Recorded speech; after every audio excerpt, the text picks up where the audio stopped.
El del Raval és un dels teatres claus del circuit off del musical a Barcelona. Des de que s'hi va estrenar, un que els hi tocava molt de prop, La vampira del Raval. Llavors vindrien Goodbye Barcelona, Germans de sang, i ara mateix s'hi pot veure L'Esbudellador de Whitechapel. Víctor Gianestà és un dels 5 actors que interpreten aquesta obra dedicada al llegendari Jack l'Esbudellador, un petit format, però, que també té 5 músics en directe. Tu notes des d'aquí al Teatre del Raval que existeix el fan del musical i que s'apunta a veure qualsevol tipus de musical?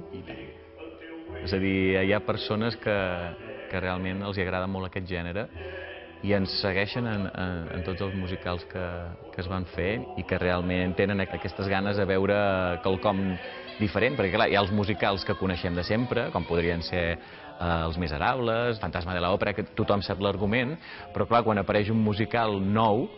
És el cas d'aquest Esbudellador de Whitechapel, una peça de nova creació que firmen 3 autors catalans, que s'han atrevit a fer un musical sobre aquell llegendari londinenc abans i tot que la seva ciutat, la meca del gènere.